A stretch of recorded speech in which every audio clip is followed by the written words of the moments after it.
And we are back, and we are live with another episode of Absolute AppSec.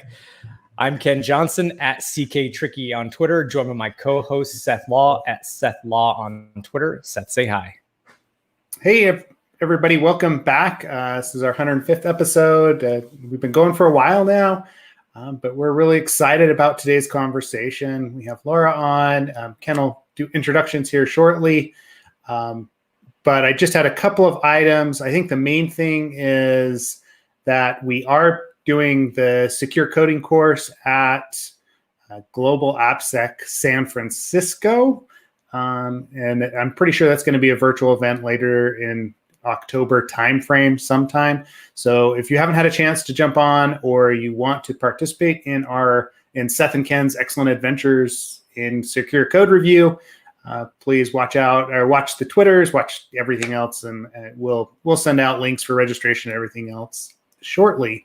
Outside of that, I don't really have a lot this week to talk through. We were off last week. We had leave a couple weeks ago, but there's a lot of things going on as it is. So today's episode is going to be a little bit different. And I think as Laura gets into it and we introduce her, you'll understand why. We're going to take a little bit of a step back from a pure technical review of application security things to talk about some of the larger issues that we're dealing with as a community. And we're excited to have Laura on to talk about that.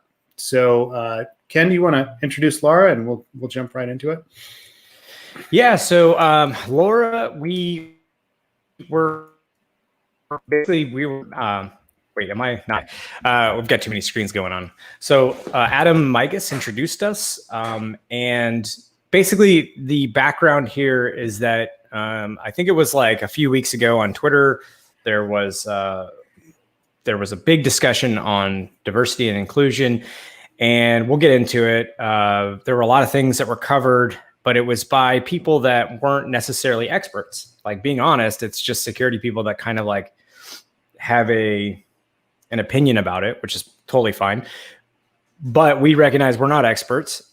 So we asked Laura on the show, who is an expert and is currently, I want to make sure I get this right. You are a executive director at Association of Children's Museums. I don't know what's going on. I'm sorry, Seth, today. I'm so tongue-tied. It's fine. It's super professional, right? Yeah, my brain is fried. Correct, Laura?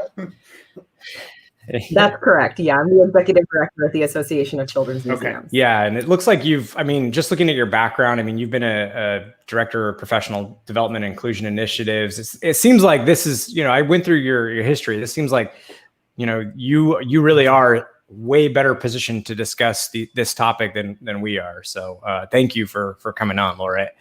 Do you mind expanding on your background and just telling people a little bit about yourself? Yeah, sure. Thanks. Let's see. I think that I'd like to say that I am less of an expert in the topic as much as more of being an expert in having these conversations. Just being who I am and where I come from as a woman of color, this has been my entire life, talking about inclusion and representation. And, really started as a very young person and managed to find ways to grow my skills as a professional out in the professional world. So I've been primarily always doing really equity work as a professional here in the DC area, starting in the education sector. My mom was a bilingual education teacher, and so that gave me a lot of grounding and life experience and what it's like to be a kid in a family that really needs a different kind of supports to succeed in our society, and how important that is. And so, started in the education field, and then I've been moving around the nonprofit sector, mostly in the museum sector, but I also had some time really focusing on inclusion works wholly when I was at the National Multicultural Institute as a program manager there. So, it's really professionally been about 20 years worth of professional experience thinking about diversity, equity, inclusion, and accessibility in my life. So hopefully I have some things to say about it. And a lot of the conversation has changed in 20 years. And I think I'm sure we're in a really special time right now where I think a lot of stuff that has been sort of simmering in our country as we've been moving through it is coming to this a boil. And I think actually in a really good way, and we can talk more about that. It's good and uncomfortable at the same time. Yeah. But that's also the work. And so it's a really, if you're somebody who's been paying attention to this and really active in thinking about equity in our country, this is a really exciting time. Yeah. And I hope that that's part of the way we can have this conversation as well, and invite people who are listening that it is unsettling, but unsettling can be scary and exciting, and a little bit of fear is part of excitement too. So, that's sort of the place that I come to all of this from. Yeah. And yeah, that's great, right? Like I did want to give a little bit of background to the users about like why we wanted to talk to you, right? So I don't, Ken alluded to it, that there was a lot going on in the technology space as far as namings of things, right? And just making sure that people feel included based on the language that we use to reference an attack versus normal traffic, right? That kind of thing. I mean, I think the most glaring example that's popped up and that's been argued about on Twitter has been whitelist versus blacklist, right? That's the first one. And to be honest, as as a white male, it's just something that never occurred to me before it popped up a couple of weeks ago. And exactly what you're saying, it's uncomfortable because I'm like, all of a sudden I'm rethinking am I using language? Am I using terms that makes someone else feel bad or feel like uncomfortable with the situation? And like, that was never my intention, obviously, but if I did, if we've offended someone or we've pushed them out of the industry that way, that's just a horrible thing, right? Ken and I always talk about how we need different voices and different views when we're looking at applications, like from a source code perspective, because the experience matters. And someone else's experience is going to open up other avenues of attack, other avenues of thought about an application that that you or I or anyone else is not necessarily going to think about. So, I mean, that was the reason that we initially started having this conversation with you, Laura. And that's why we're excited to have you here, because exactly what you're saying is it can be a little bit uncomfortable. Like, that's definitely what I've been feeling. And like, we've seen this happen almost across the industry. You mentioned Washington, right? Like, I know the Redskins has been a big thing lately. We have some friends that are fans of the Redskins, right? Or the Washington Football Club, I guess, or whatever they're calling themselves right now.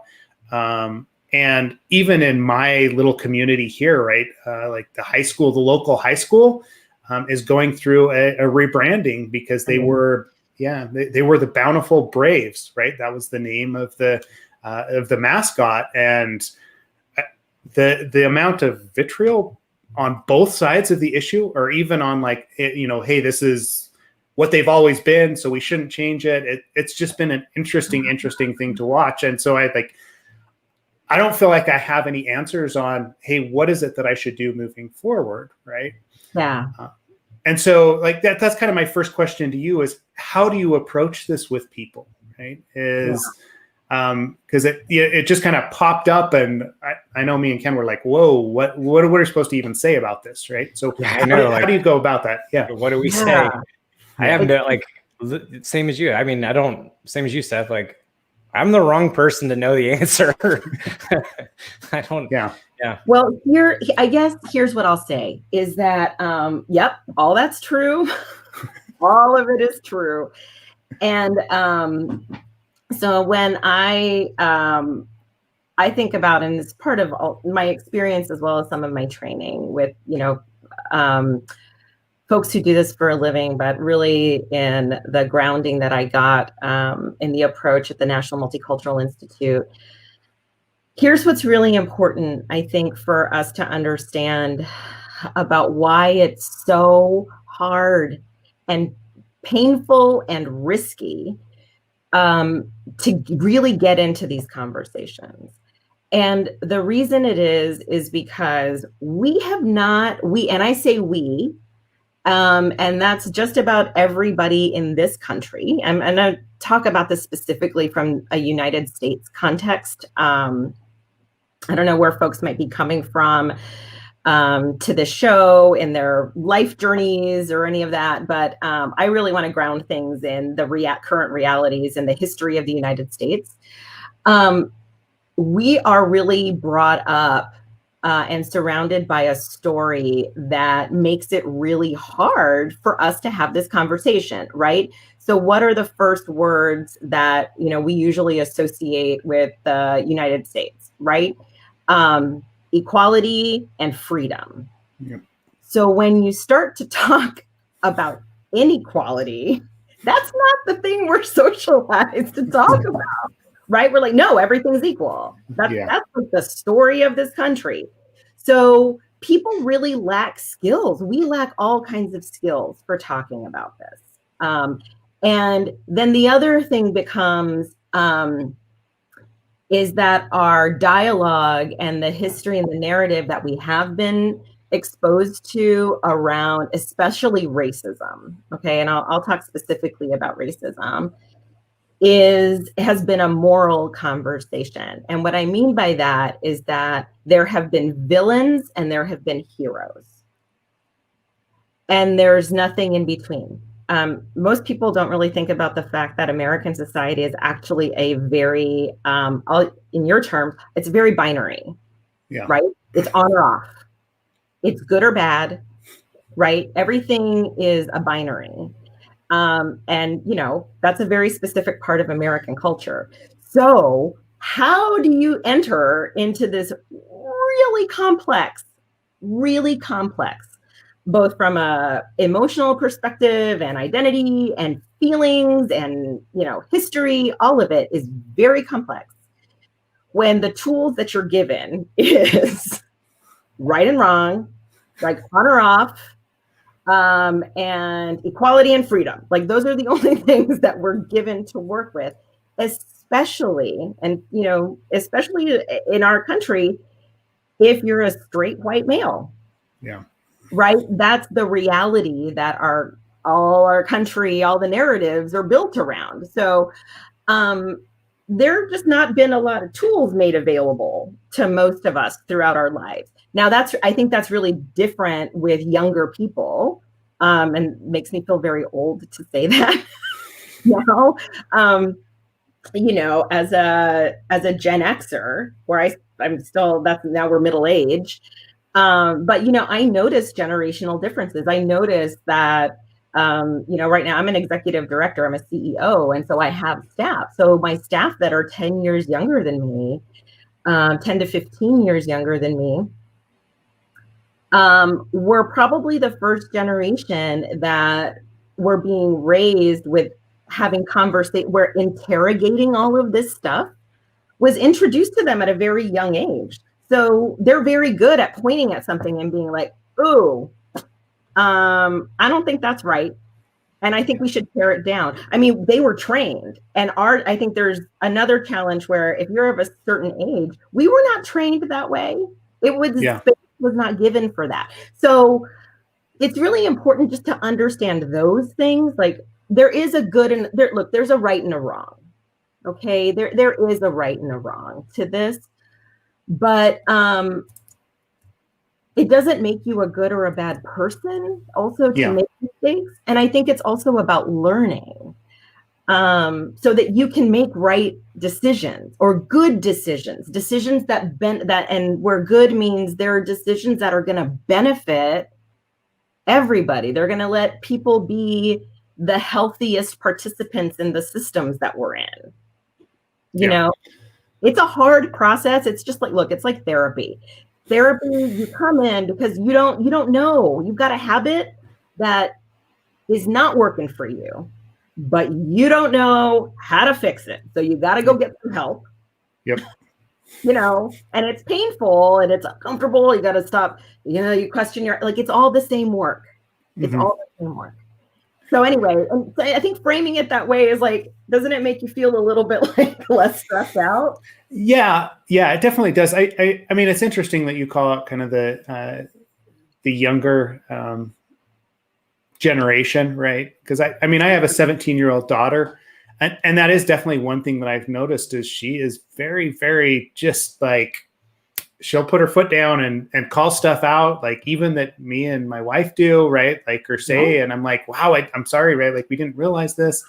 And then, like I mentioned, the whole like Braves thing, talking about like how they would sit in assemblies and they would like, they have like this mascot that comes out and like 3/4 of the kids that are in there are just like, whoa, this is not right. But it took this whole national conversation to happen for like the older community or the community that's actually running the schools to question that, to say like, okay, maybe we should replace that, right?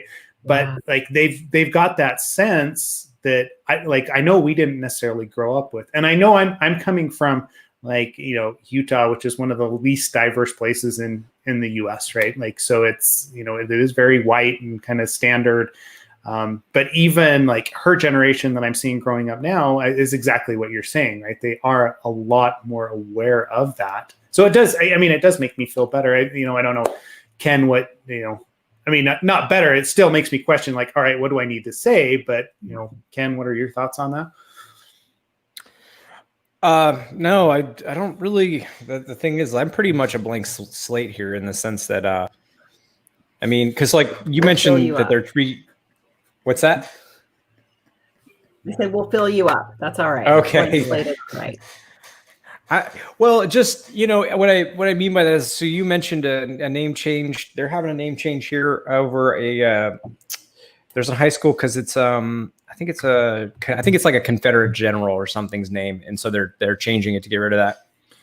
And I guess because I don't know anything, I've been trying to figure out like what helps, you know, like what does changing names help? I mean, maybe, I mean, for sure. Like, I would imagine so, but again, I don't know. The question is what is actually helping, you know, are we doing enough? Are we focusing our efforts on the right things? That's just, there's more questions over here on my side than I have answers. So yeah, I always one of the things I feel like I've had to say a lot more in these conversations over the last 6 months, 5 to 6 months, is that the most important thing that you can do is to not be paralyzed, like not be paralyzed by perfection. So, and then I'm going to pull back to some of the things that you're talking about. But here's the thing is that if there is a very specific history about this country and the way that it was formed, and I'm going to, and the way that, because I really want to talk about this as systemic. All right. Because that's actually what's important here. Yeah. So that's the thing also about this country, right? It's a very individualistic country. So it's my job to fix it, right? Ken, just what you were saying. So what is it for me? What is it for me? Here's the thing is that what you do as a person on an individual level is definitely important. Okay, that's really, really important. But if we really want to make big change, we want to make this country, your organizations, a better and inclusive, you have to have both individual level change, but you have to have structural change too. So we can all look, and this happened with the Civil Rights Act, right? We had the Civil Rights Act where one set of things changed in 1965, but a lot of people's hearts didn't change. Yeah. Okay. So we didn't quite get what we needed. So we need hearts and minds as well as structural change to happen. And that's why this is an exciting moment right now. And that wasn't that long ago. No, it wasn't. No. That was like a second ago in the history of history. Like, it was 11 years before I was born. Yeah. It was 11 years before I was born. Okay. It was not ancient history. But all that to say is that here is the thing, is that our systems were built during times where, specifically around race, but also around gender, okay, were specifically built to exclude, to identify who were others. And we've had to go in and band-aid things. Like, remember, like amendments to the Constitution? We're like, oh, I think that was bad. Yeah. You know, times have changed. Yeah. You know, but this is, I think, an important thing to think about. And look, I work in museums, so thinking about culture and history is also a thing I do all the time. And we talk about the narrative. There's a reason why plantations that are historical sites are really changing the stories they tell about themselves as museums now. That these were places of slave labor. They're changing from doing tours of look how beautiful this house was to look at what it really took to run this, because these were, you know, forced labor camps for Black people. I went to one in Charleston, and that is exactly what they did. They had set up, like a big section, like most of it was devoted to showing exactly what you just said. So, you know, that's a history. Look, it's painful. It's painful now because our consciousness and awareness has started to change. But what we haven't done for ourselves in this country is built ways to reckon with that and accept how awful, we can do better, right? And so that's at a very high level, but it sets up everything. Like, our companies are set up, you know, based on the laws that were built, you know, it all sort of trickles down. So one of the really important things, like the interrogating of names, like what something is named, is really about, what are we celebrating? Like, why are we why is it so important? Why is it honorable? Like, when you put somebody's name on a building, that is a sign of honor. So this idea of like, what are we really honoring here by honoring this person? That's such a, I think, an important phase. And language is part of that too, right? So when we talk about culture is like all of the rules for what's right and wrong. And language is such an important part of that. It really like reflects who you are as a people or a society. So, you know, I think people might be familiar with, like, I love, this is a personal fascination of mine, like the German language that it's so specific, and they have a name for like the most nuanced feelings. So it's not that they are not a feeling culture, but they are very specific. So like even the German engineering. Yeah, German engineering, but like the word Schadenfreude, like the pleasure that you get from watching somebody else's discomfort or pain, they made a word for that. Yeah. So like that tells you about like specificity. And so when we name things, we like heroes in this culture. We like heroes. We like to heroes this, and who is the hero of that? So all of this with the name changing and the statues is us reckoning with, like, really, who are our heroes? And so this comes down to also educating yourself. Like, you know, Ken, you said I'm a blank slate here. So there's a lot of opportunity for self-education. Like, what do I not know? Like, what do I not know? Because we were definitely taught very specific histories about the story of this place in this country, you know? Yeah, until I was older, I thought Christopher Columbus was a great guy. Yeah. You know what I mean? And yeah, but I'll was the narrative. Like in my world, yeah. Not at all. Yeah. Not at all. Yeah. Earlier, and we used to joke, for example, I grew up in Texas, and there's a lot of stories, the Texas Revolution and all this stuff. And, so we joke in my home, like, it's like, remember the Alamo? And, my dad would say, like, well, I don't know, we won that one. I'll remember the Alamo, Yeah. Yeah. I'm Mexican American, so remember it for a different reason. Yeah. So like there are a lot of sides. This is a beautiful thing. If I was going to take it from a positive perspective, there's beautiful things about this country. It has a really hard history, but one of the beautiful things is the number of stories there are. Like, yeah. we don't know the stories of the Pueblo peoples in New Mexico. We're not taught those. We're not taught their histories and their belief systems, even though they are one of the original peoples of this land, right? Yeah. So that's the moment we're at right now. And it's so overwhelming, I think, because it exposes how narrow I think the story is that most of us have been told. Okay, so that's like at a really, really big level. Yeah, and I think... Yeah. No, go ahead. Oh, go ahead. No, I was just going to say, and I think it's like, what's interesting about this moment too is I feel like people are exposing not just what are we celebrating in terms of people that like owned other people and, had performed atrocities against other people in search of what they thought was right.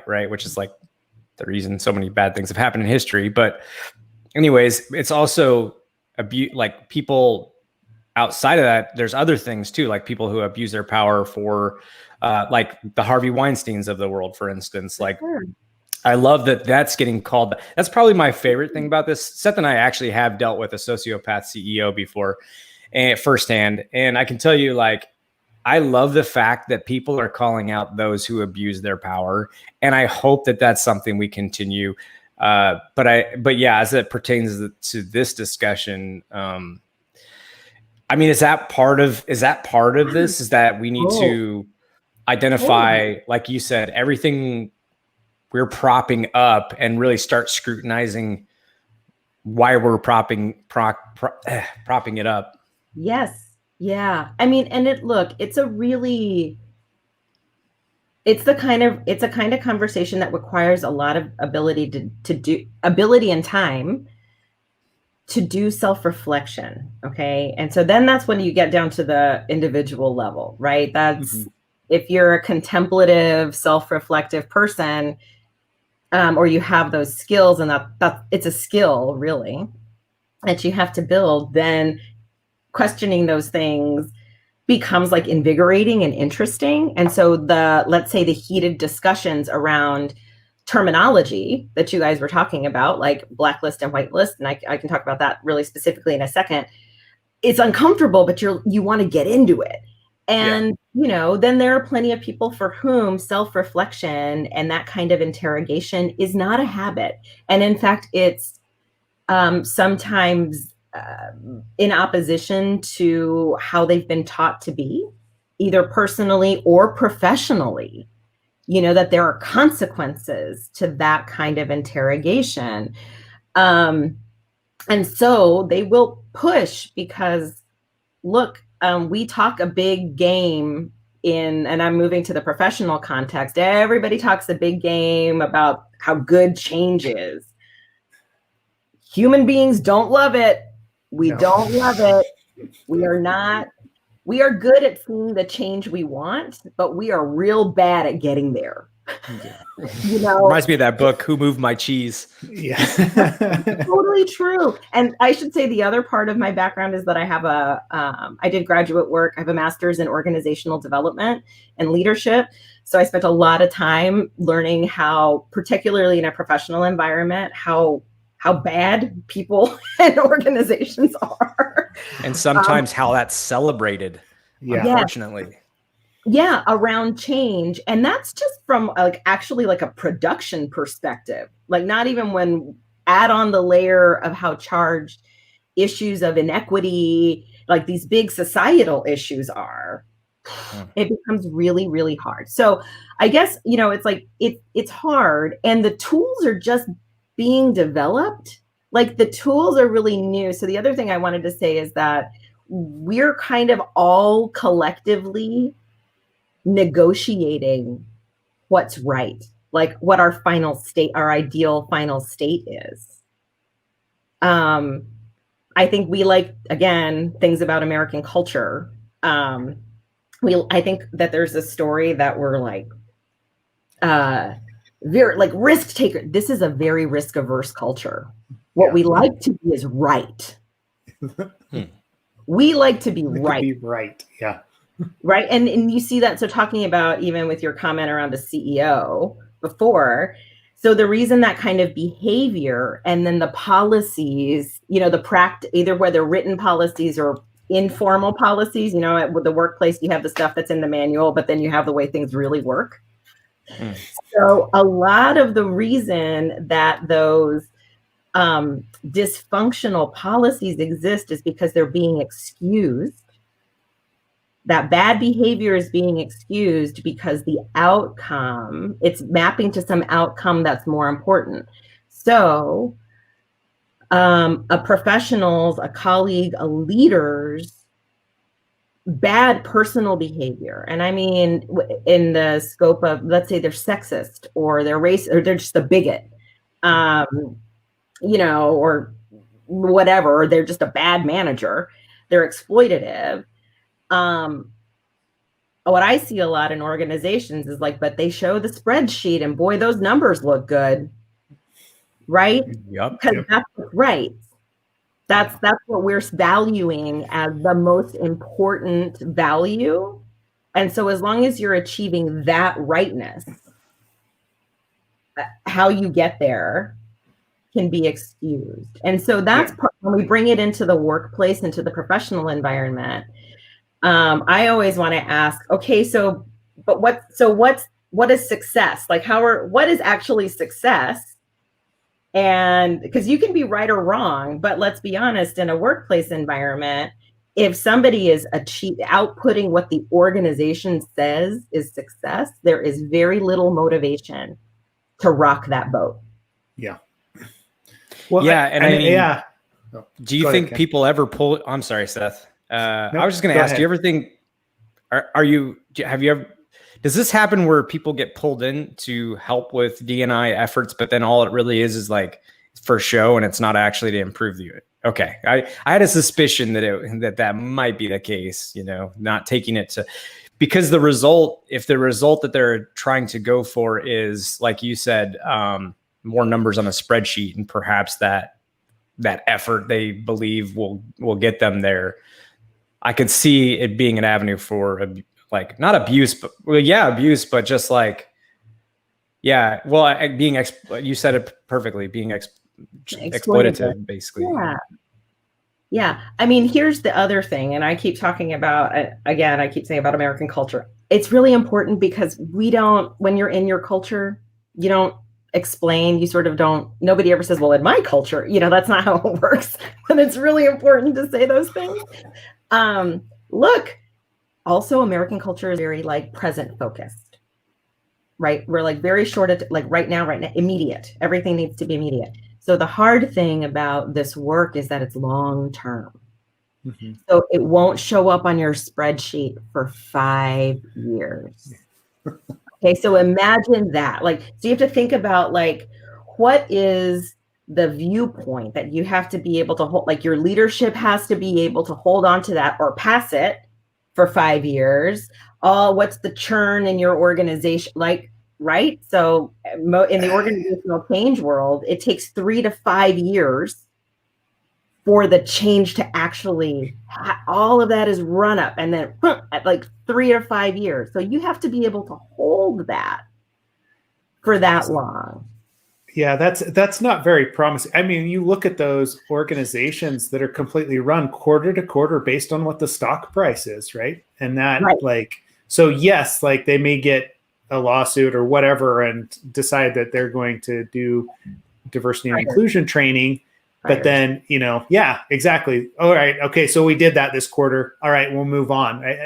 I can totally see that happening. And that's what it feels like having been in large organizations is there is a very short-term focus on, oh, we need to talk about this and everyone has to go do this training, but it's not a sustained thing by any stretch. Right. Yeah. And I'll say that like as a consultant, when I've done these as consultations, one of the most important things I do a screen with the client. And I've said, you're not ready you can work with somebody else, but you're not ready to work with me in the way we're going to engage. Because I only want to help set you on a long-term path for change. And if you're not ready for that yet, I am not going to waste my time. Yeah. I think it also has I'm not saying no action is better than bad action, but sometimes, you all say, I've had to sit in that training. Here's the thing, like sometimes it can set it back. It can actually create more resistance than when you started with. So it's highly skilled work, but like I said, it's not like being a mechanical engineer, the whole sort of profession of being a chief diversity officer and being this kind of consultant and doing this work is super new. I was part of a working group for the Society for Human Resource Management, SHRM, in maybe it was 2011 or 2012. That helped to outline for the first time what the qualifications and job description sort of standardized for the country for a corporate sector should be for a chief diversity officer. That came out less than 10 years ago. That's so recent. Yeah. It's so new. Okay. So I think that's also part of like the pressure that we're feeling is we want to be right. Like we want to know what the right answer is. Yeah. We want to know right now. And when the bigger context is that we're really at the beginning of this as whatever, as a workplace, as professions, as a society, like we are, 50 years into undoing things that were built for like 500, 600 years. Yeah. Right? Yeah. So there's some, I don't know, like I'm seeing some interesting parallels on when you talk about organizational change, and even when Ken and I go in to talk about security, right? Like there's Yep.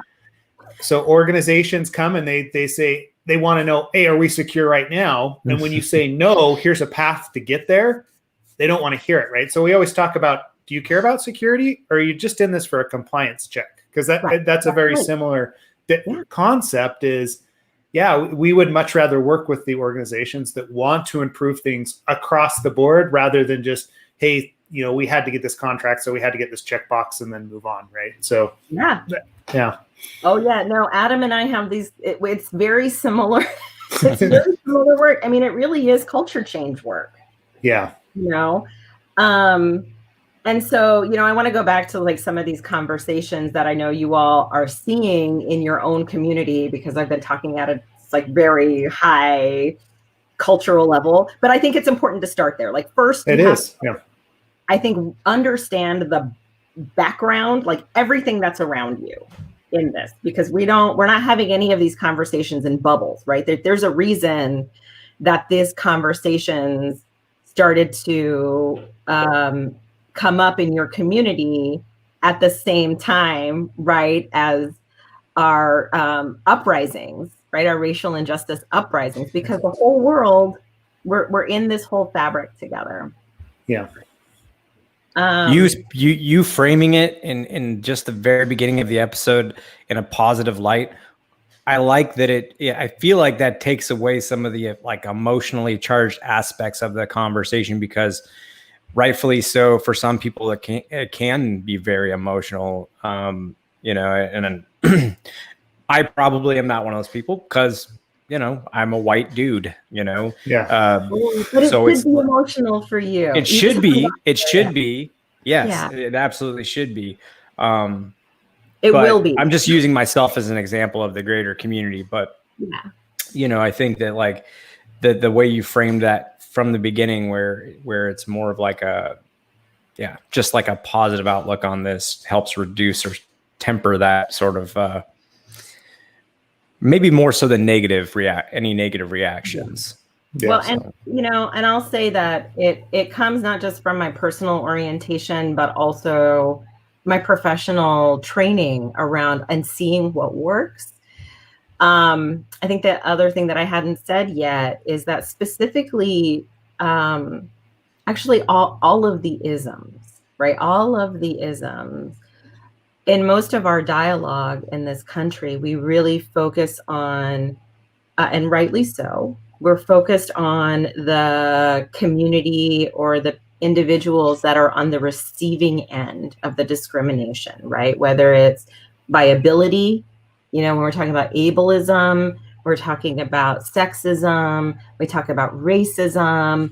We're always focusing on those that are receiving the bad behavior as the ones that are hurt. But here's the reality. We all are hurt. We're all hurt by injustice, even if we are not the targets of it. Because what happens is that you're the perpetrator you're complicit in a system that is hurting other people. And that's not okay. It's robbing you of your opportunity for empathy. Like the whole idea, like, I didn't even know. Yeah. Well, that's because the narrative has kept you from knowing. And that's not okay. Like, that's not all right. It keeps us from being empathetic, right? And in connection with other people.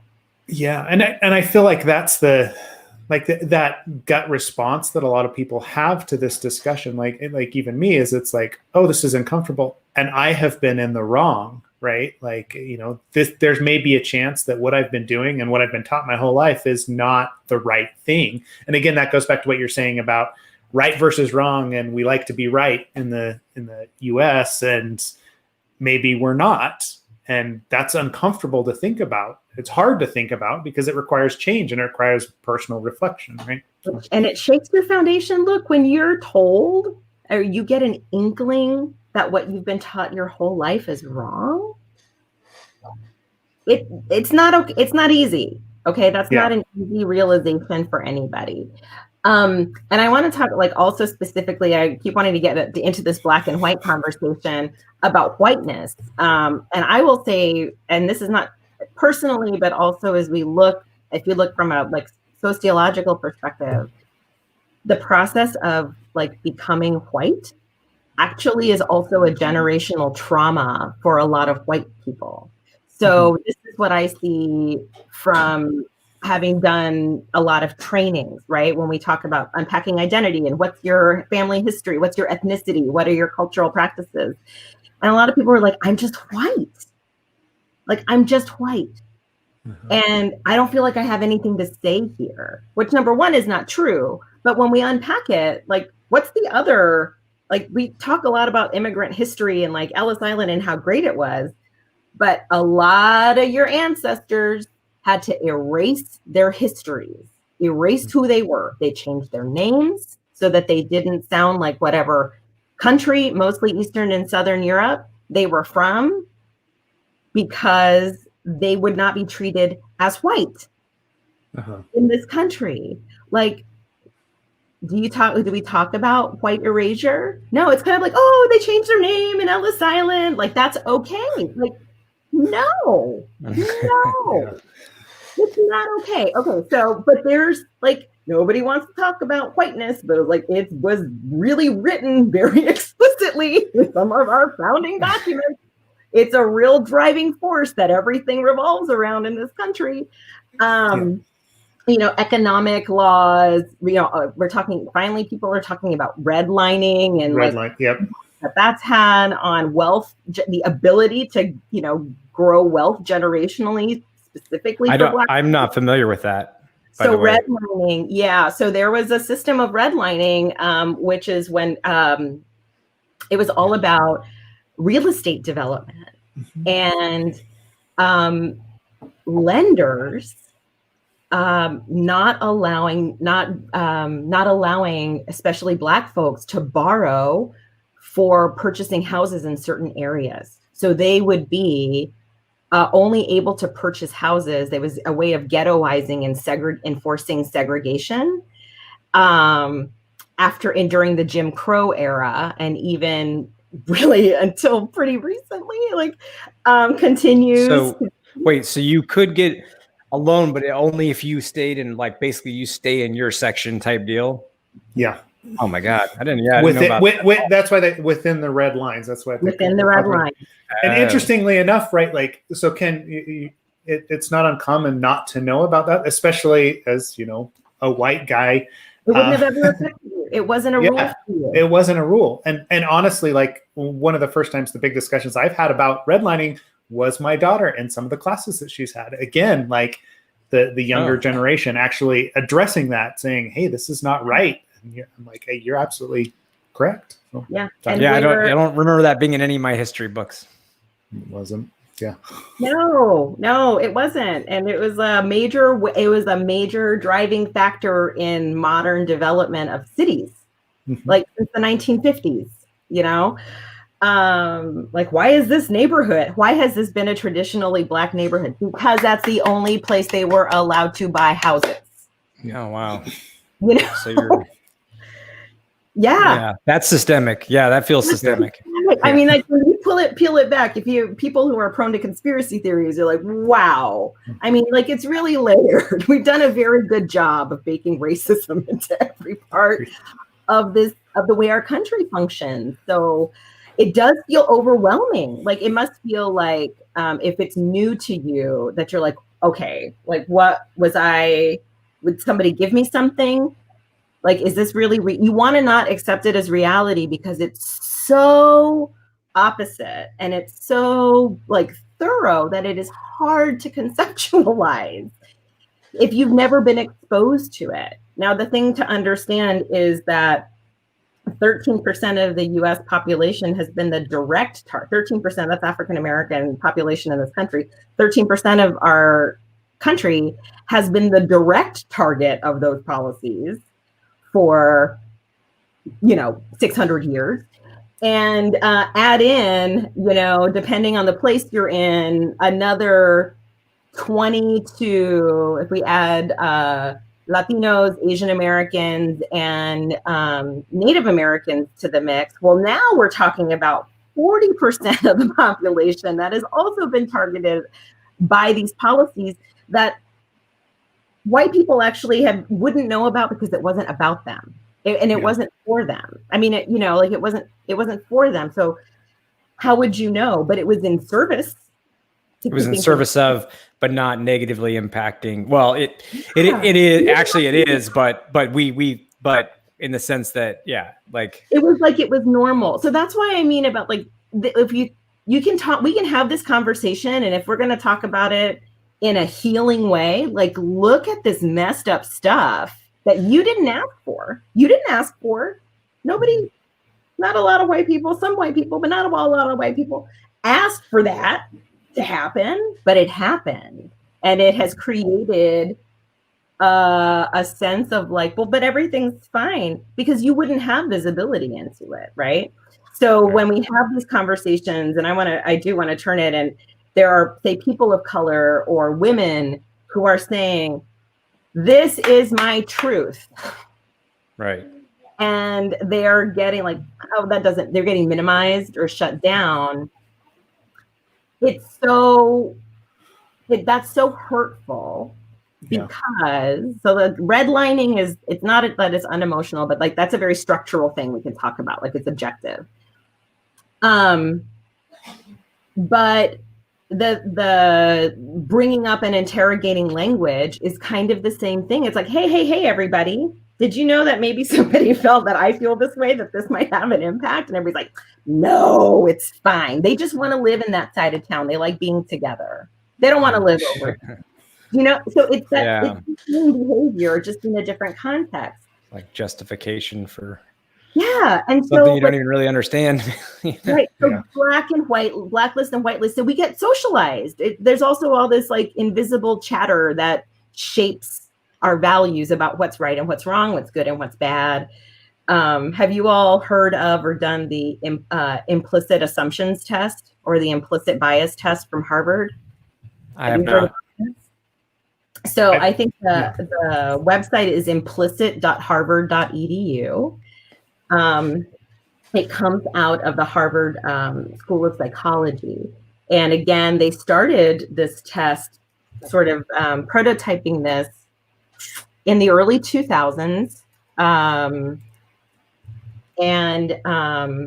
What it was trying to measure, if they could measure how much you are conditioned subconsciously to associate good with whiteness and bad with blackness, right? Because everybody says, like, I'm not racist. You know, I don't have any of these problems. And so it's a little Pavlov's dog test where they show you, like, good and bad, and you're training your right and left. And then they start to show you pictures of white and black faces. And it times your reaction, and it's subconscious. Okay, so this is also about our subconscious. And it'll tell you how biased you are against blackness. And they've developed, and so it's been tested by, validated by millions of users, and they've made tweaks to it, and they've added different biases. So you can see your bias around male or female, which is around strongness or weakness, which is really interesting. Also, so gender, around sexual orientation. So they have a number of these. And the point is that there's so much of this that also happens in when I talk about, like, our lizard brain. It's really, really, really deep. And I think that's important too, because it gives us a way to not excuse our behavior, but understand, like, I might be having feelings that I really don't get. I cannot intellectualize and I can't articulate, but it's there. So, like, yeah, like, it's just black and white. It's just black and white. Yeah. Well, okay. Why does that matter so much to you? Why does it really matter? Because, you know what? No, it's not universal. Blackness is not bad everywhere. Yeah. In all countries globally by the human brain. No, that's not true. Black is bad here and in some other places. Whiteness is good here. You know, like in China, white is the color of mourning. You know, and red is danger here. Red is lucky there.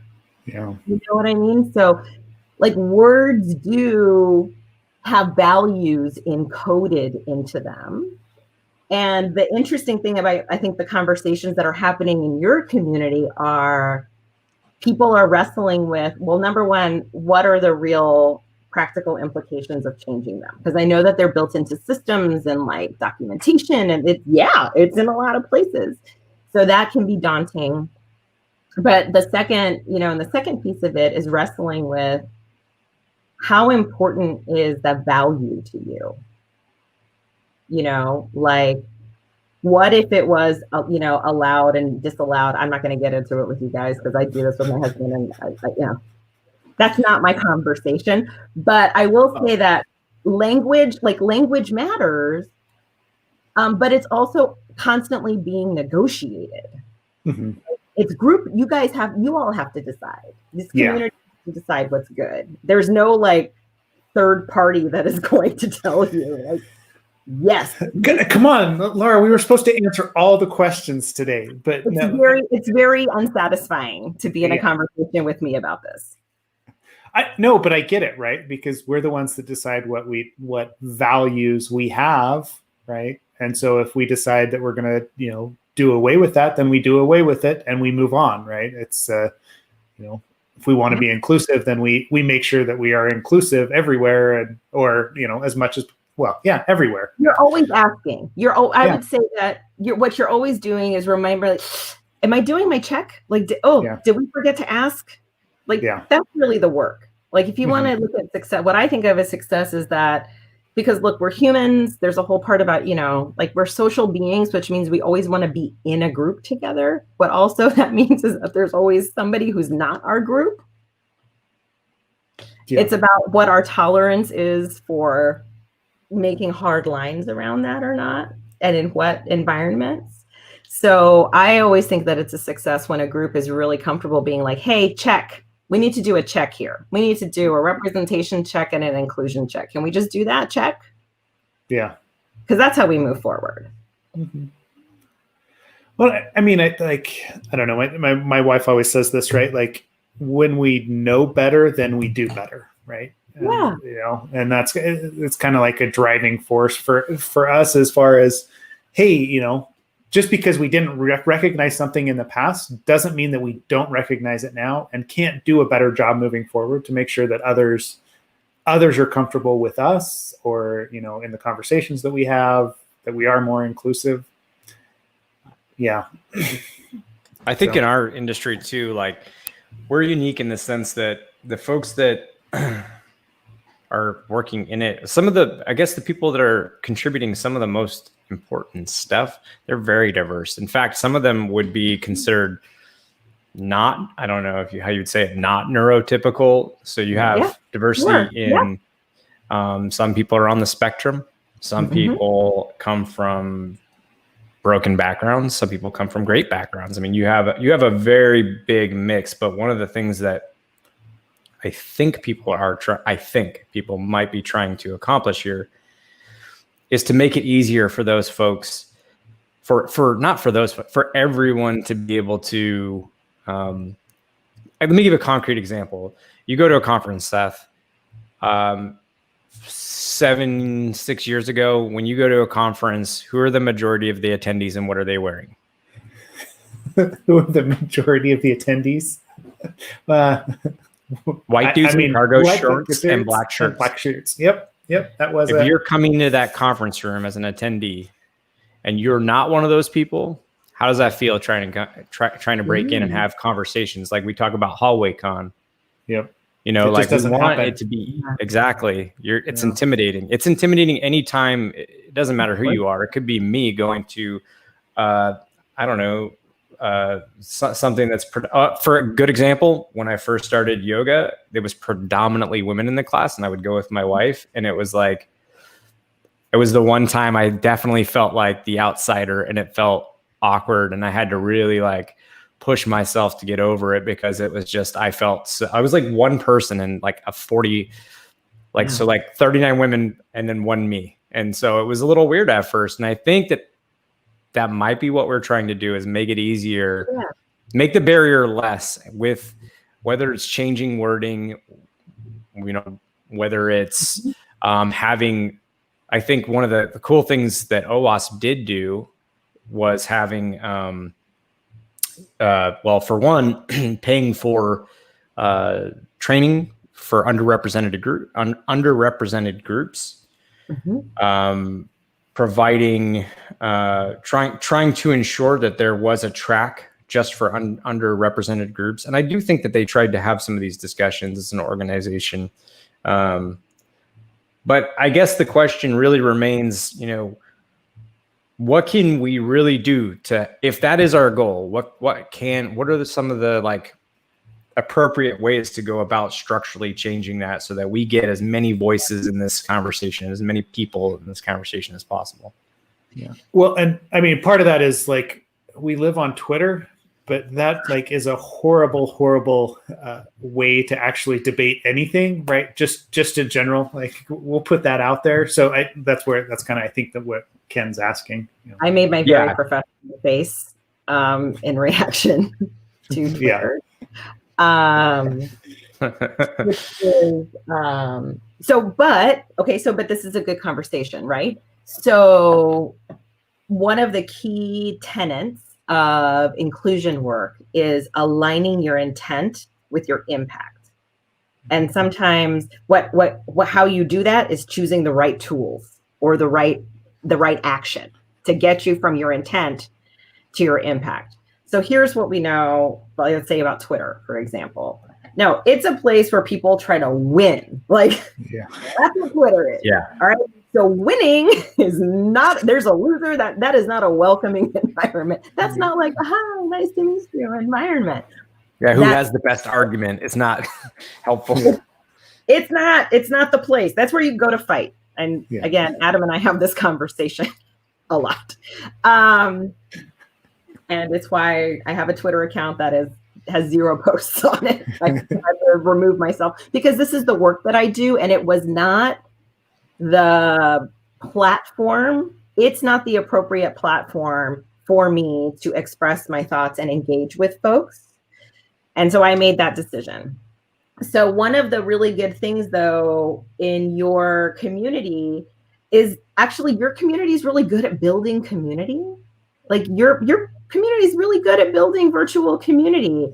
And so, maybe your home is, maybe your homes are on Slack, where I know that's where people are brought on, and you're building community. So inclusion is also about building community. So is Twitter where you build a community? No, you have followers, right?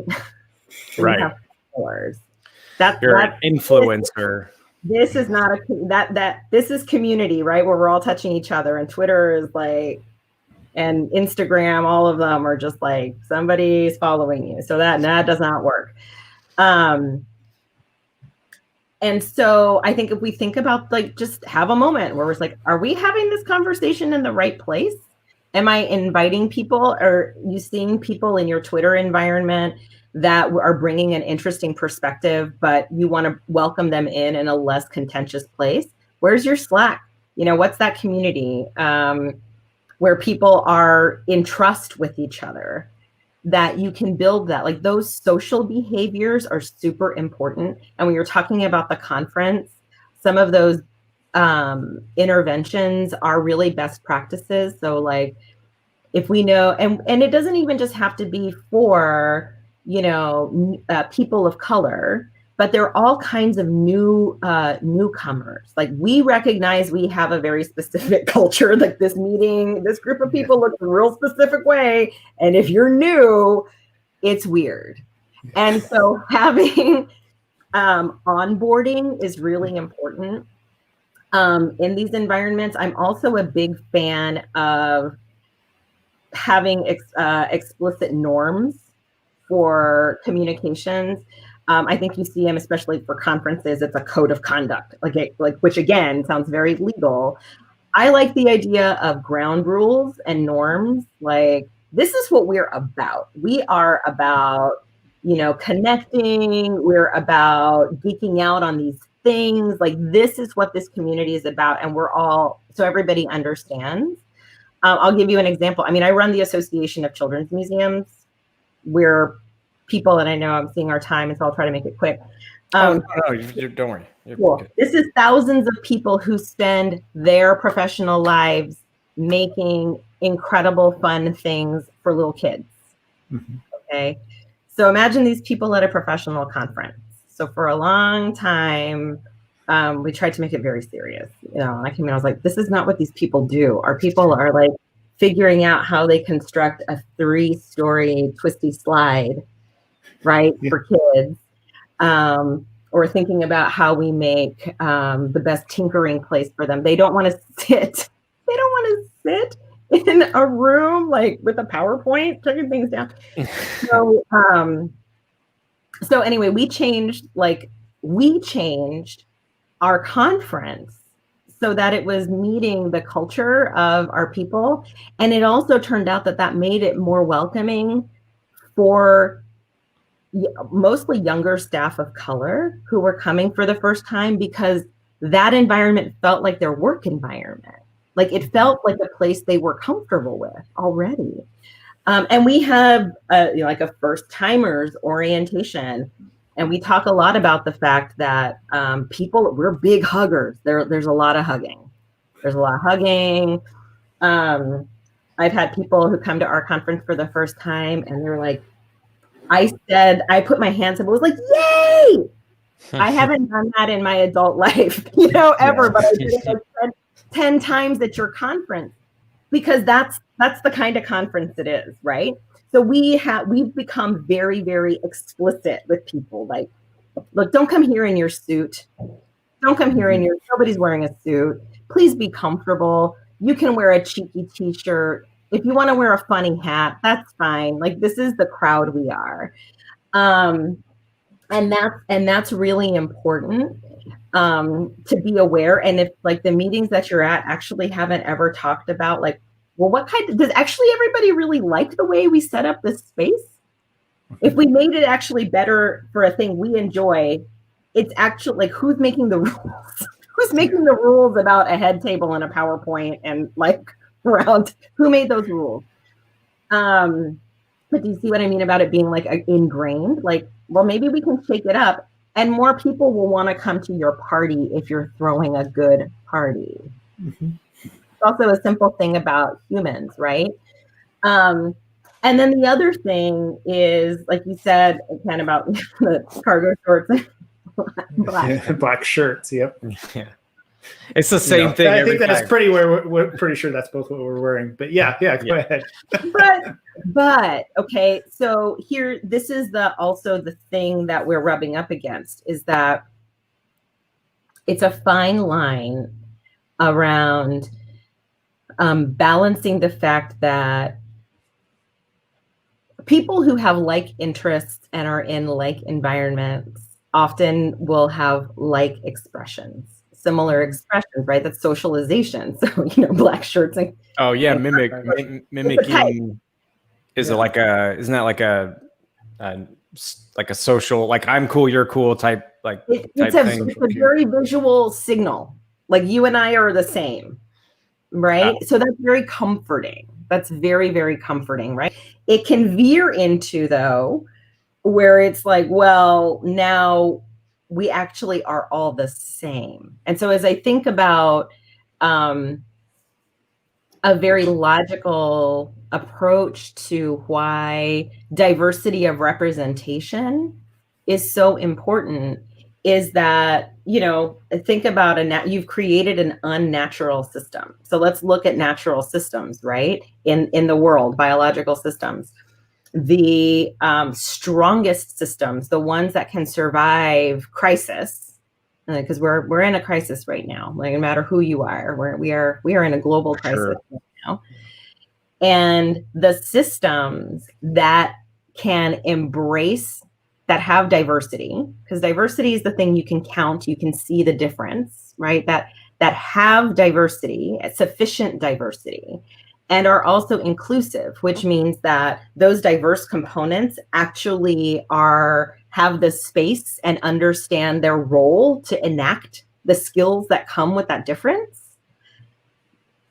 The systems that have that are the ones that are able to be resilient and thrive or survive a crisis and maybe even thrive after it.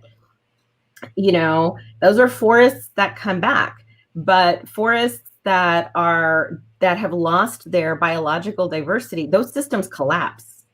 We see that when a system becomes too homogeneous, when one component of that system, one type of plant, one type of animal grows unchecked, that sameness actually creates collapse. And that's true in the sort of the wild, as well as like within our professional lives. When everybody is the same, and you can see it, people start to get bored, or it narrows and narrows and narrows. And then you might find yourself all of a sudden, the rest of the world is way over. You used to be in the center of the world, right? But now it's like, wow, how are we not part of that conversation? And it's because there were not enough members of different paradigms constantly challenging us to stay vibrant and vital.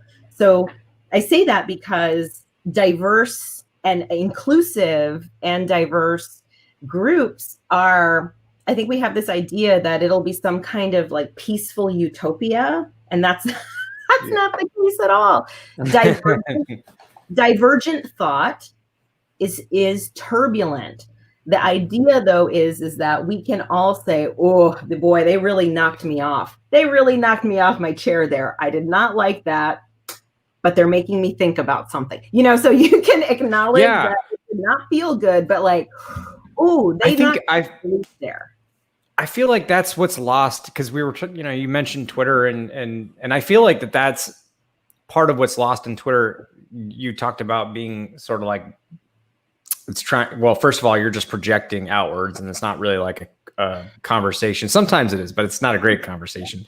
So really you're aiming to be like right, which is, yeah, it's so like I just hope that everybody can get, well, not everybody's going to be able to do this, but I hope a majority of people can start looking at when someone says something that you don't agree with, processing it, analyzing it, being more objective about it, and then, yeah, making some critical thinking based decisions off of that. And I feel like that gets lost so in so many of the conversations when we were talking, when the conversation, Seth, was happening about blacklist versus whitelist and allow and deny list, and when it was brought up, and some people were like, hey, that is offensive to me for you to be calling it. It makes me, it's just perpetuating this like master slave terminology. I don't like it.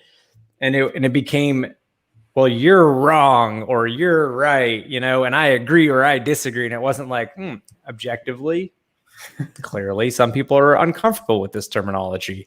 You know, I'm not used to it. Maybe I don't even agree with it because it doesn't make me uncomfortable, but let me at least think about it. And I just wish there's a little bit more like acting like, I don't want to be negative and end with like saying a grown up, but that is sort of what being an adult is. It's like processing and And to Laura's point on that though, right? Ken, that started on Twitter, but where did we take that, right? Like we took that directly to Slack to our group of, hackers or, whatever you want to call them.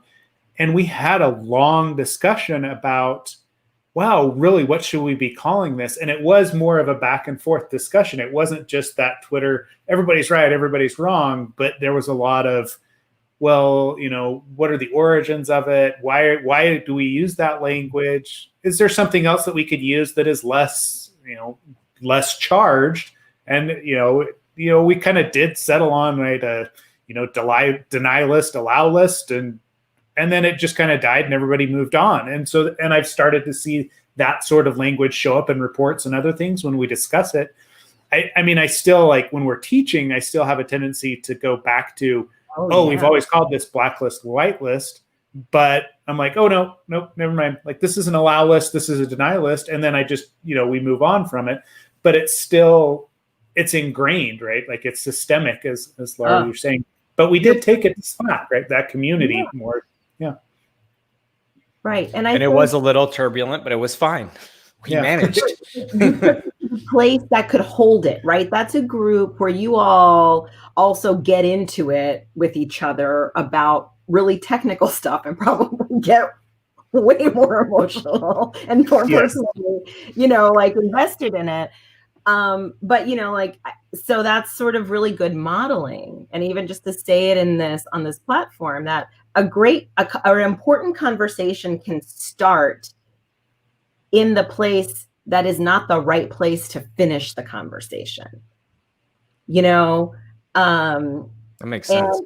All of that is okay. It's just that, again, I think that most of us, like I recognize that I have the benefit of literally thinking about how to have these conversations and having these conversations, leading them, facilitating them for like 20 years. Okay. So, that's not a lot of people who make this their whole life in this way, whatever your identity is, and it's not that all people of color spend all their time doing it. I chose to pursue this as a profession. So I just want to say that out loud for people, because again, we want to fall into like what I should be able to do. We're all working on it. Like everybody theoretically can finish a marathon, right? But you can't just get up and do it. Or you could, but there's a lot of consequences for that. There's a better way to do it. And so this conversation is a marathon. This is a generational conversation. Like the marathon is the scope of generations, okay, that we're talking about. And so that is not to say that we shouldn't do anything. But as we work on ourselves individually, I think that it's actually, personally, I find it to be helpful when I don't feel like I'm accomplishing what I want to accomplish in my in my tenure at a job that I've had, or even within my lifetime, what I try to remind myself is that what I'm doing is planting seeds. So I would invite you all to think like these conversations about blacklist and whitelist, and it's allowed and not. So think about those seeds that you're planting. And maybe it's not going to be yours to finish the dialogue and take it to action, but all of this, your role in it is to start it. And so who are you handing it off to?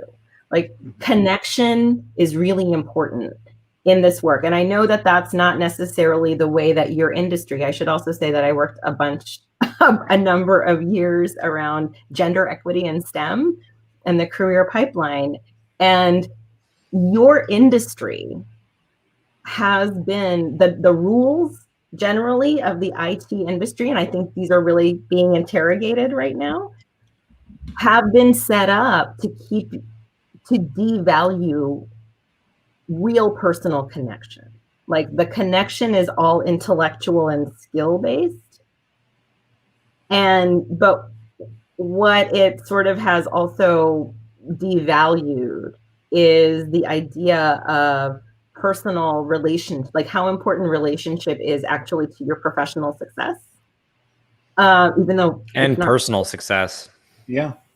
Right. And your personal success. So, and that's not true. That's never been true. It's always about who your friends are. Like, this is why everybody's wearing the same shirt and shorts. But, it's supposed to be like what's allowed versus what actually happens. And so I want to say that because, like, in different industries, I work in a very person-centered industry, right? Person-centered. So having these, like, everybody putting their feelings on the table, like, that's just all the time. in the industry I work in, it's like, what is that? Adam and I had a conversation. He's been using you all are using video conferencing forever, and we have been too. But there's a stark difference. It is assumed in my environment that we're all camera on. No. Yeah. Weird. Because I was like, what does that person look like? I've asked him, like, well, so what do they look like? And he's like, I don't know. Let me look at their LinkedIn. Like, I've never seen, like, how have you been talking to somebody for months and you've never how that's weird. I don't get it. And so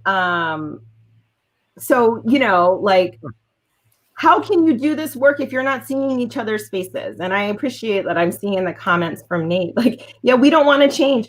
Like, it's hard because are you going to be the person? Are you going to be the one guy in yoga class? Yeah. Are you going to be the one guy in yoga class who it's I shouldn't say nobody. Very few people are willing to take that risk. Okay. Yeah. And so that's also a dialogue that we have to have. It's like, who's going to be the person who says, all right, y'all, if we're really going to have a conversation, we need to at least see faces because it changes things. And so, like, it's unfathomable to me that you all build these deep relationships without visually connecting with the other person. Like, that's so weird. Well, to that point, though, I'll say this about it.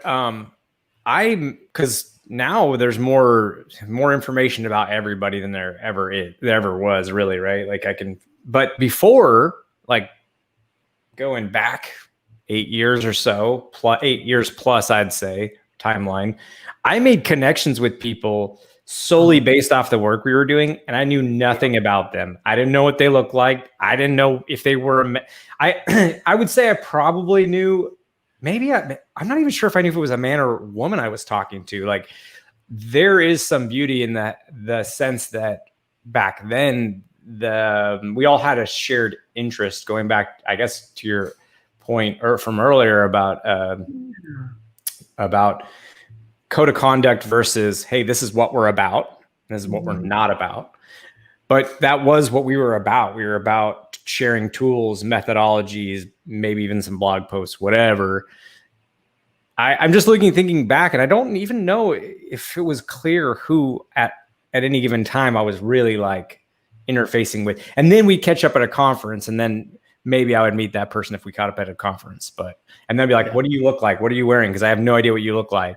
Yep. That's so common. And even then, right, it's like the LinkedIn picture that they took 5-6 years ago, and they look, people change over time, right? So they look nothing like that anymore, right? And so it's, I don't know. You say that about the face-to-face contact, and I think that's why we crave conferences so much. Like Ken and I were having this discussion, is like, this has been hard personally for us because we aren't making those connections on a every month, every couple of month basis. It's only all online, and it doesn't feel the same, right? It's very unsatisfying.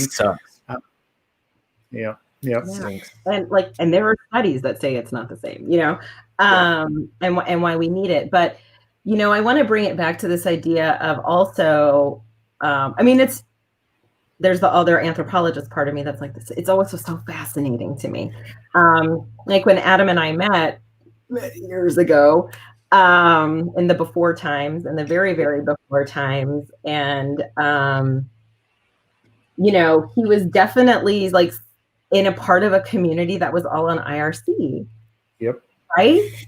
And so then I was like, I guess I'm going to have to enter into this. There's this person that I'm in a relationship with who has all these other relationships. Like, what is this about? And it was really interesting to me. But I found that we had a different protocol. Like, as soon as there were platforms where I could feel like it was a more visual, personal connection, I connected with those people before he did. Because I was like, okay, this is fine, but they're people, but they're theoretical people. So it's just like, so when Facebook happened, and I was like, oh my gosh, I'm going to get to see this person's pictures. Like there's a person that I've been talking to, and it was really important for me. So as we come back to thinking about diversity and inclusion, so there's diversity of thought. Okay, you can get diversity of thought with people who, in the way that we think about inclusion on a social level, you can have diversity of thought in a very homogenous, from a racial, gender, age, perspective. The reason I bring up like the visual piece and conferences, and you all have brought it up too, is that one of the challenges I think your industry has, the bigger, sort of tech industry has, and especially those that have been so virtual, is that your norms are around sort of like lack of visual. We could have had this whole conversation with none of our faces, and I think it would be very different. And I think people who are watching it would be engaging with it in a different way. Because I know that it's actually important, like who I am, like what this looks like is actually an important part of the dialogue. It's not the most important, but it's important. And that it's a sort of special challenge to shift that culture, because you really can't know unless you ask people. Like, you don't have a sense of what at least the sort of visible diversity is of the groups that you're in. It's hard to know when you don't see people. And there's the argument that like, well, what you see shouldn't matter. Of course it shouldn't, but like it does.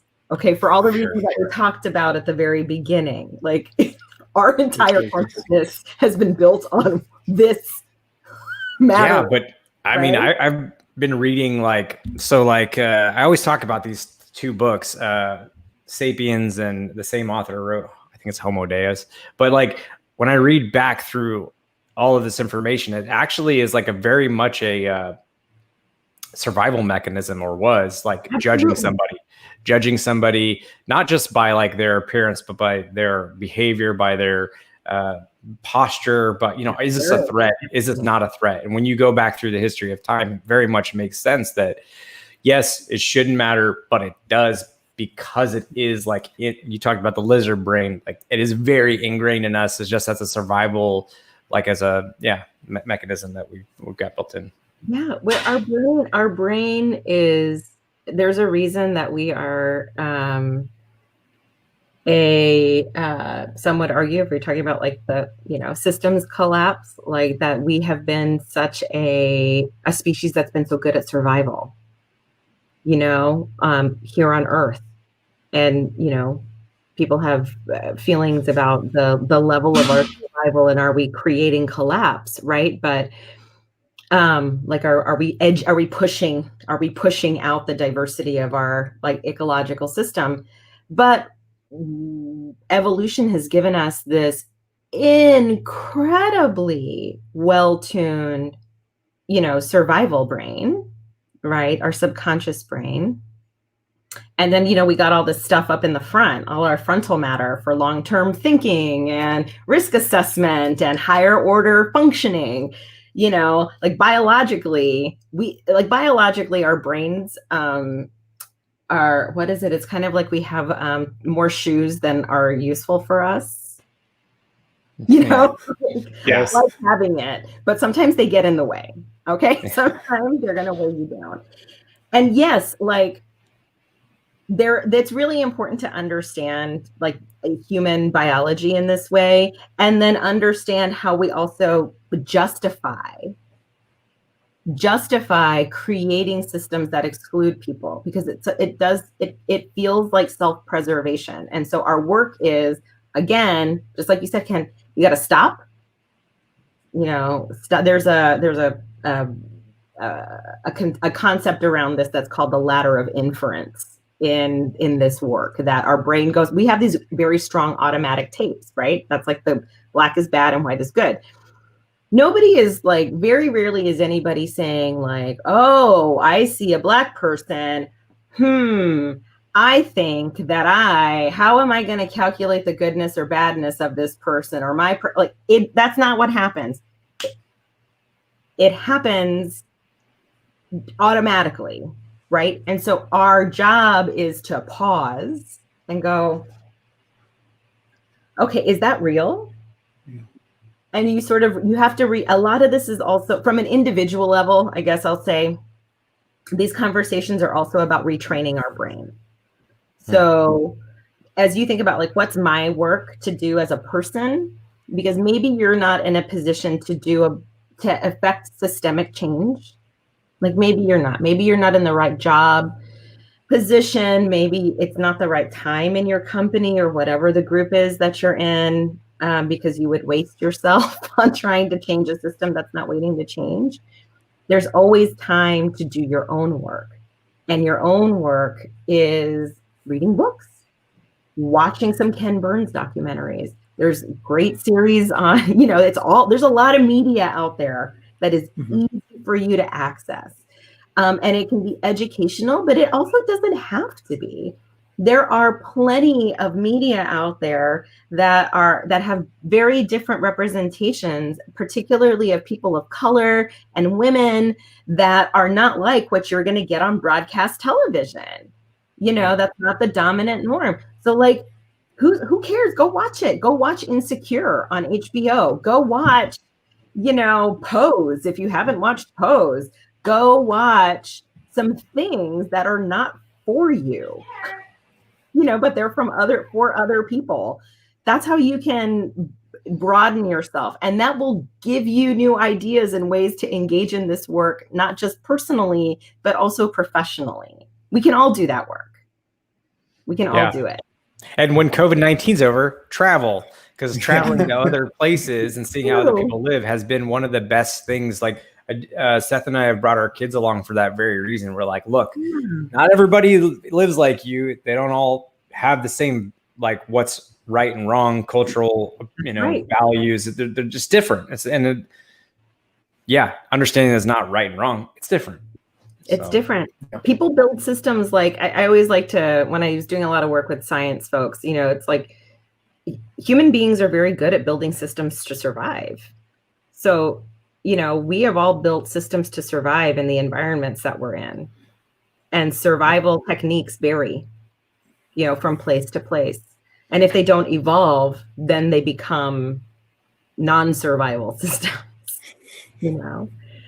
But this is a system, the system that we are in, right now in this country actually requires, I would say that for it to be a healthy system, it actually requires for its participants, for the pool of participants, in this case, I'm not going to even say citizens, the people who are in this system, they need to be able to fully participate in it, which means participating in the education system, participating in professional environments, participating in its economic activities.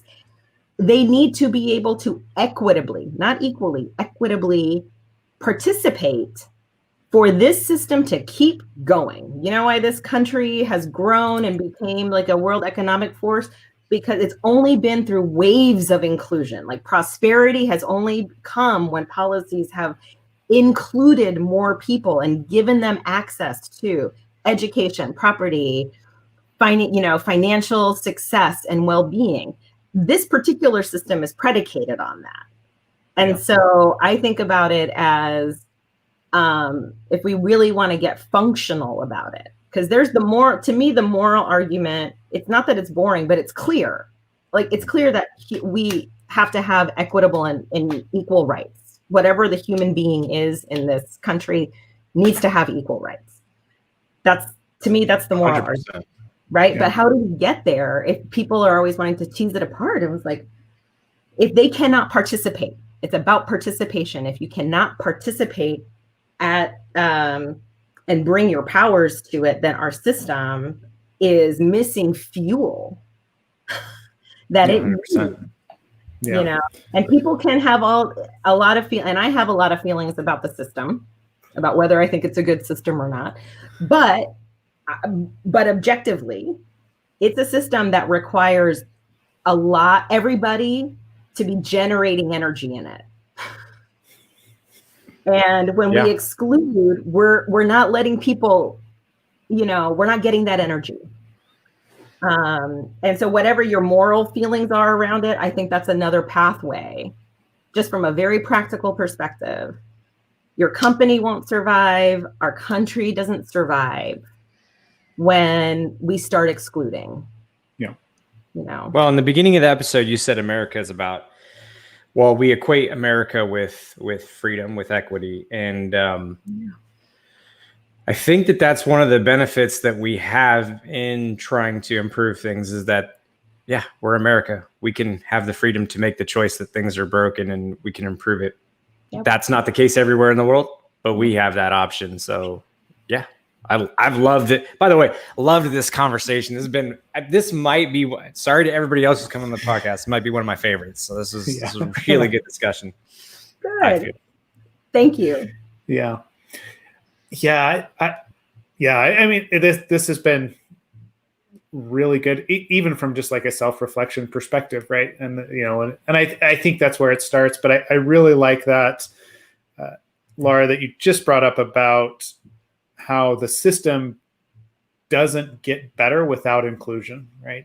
And that's what I'm taking from it is, like whatever we do, we want to include everyone so that we can get better. We get those views, we get the perspective that we need to continually make things better, right? Yeah. And that goes from a security perspective as well as an inclusion, diversity perspective. Because if we don't have those voices, we don't have that perspective in there, we don't see the new research, we don't see what potentially could be impactful and change things for the industry as a whole. Right? And, true. So we'd be missing out. Yeah, we'd be missing out. So, and I know, I want to be cognizant of your time too, Laura, because we've been we're about a half hour over what we originally said, and that's how it's good. It is, right? And like we don't know where the time goes. This happens to us on a weekly basis. But do you have any final thoughts as far as we've talked about the implicit test? We've talked about all sorts of things. Any closing thoughts where people should look for? Hey, how do you start self-introspection or whatever as far as moving the conversation forward? Yeah, there's a website that's called Teaching Tolerance, teachingtolerance.org. I think is just a great resource. It's mainly made for educators, but it's got some really great activities and like readings and stuff. And again, these are sort of made for students, so they're also very educational. And the other thing I'd say for you all, for your colleagues, as you're in your professional spaces and your people are bringing up, or you all are discussing and getting into these conversations, that it's okay it should be frustrating. Otherwise, you're not really getting into it. It should be frustrating. It should be uncomfortable, but it should never be without grace.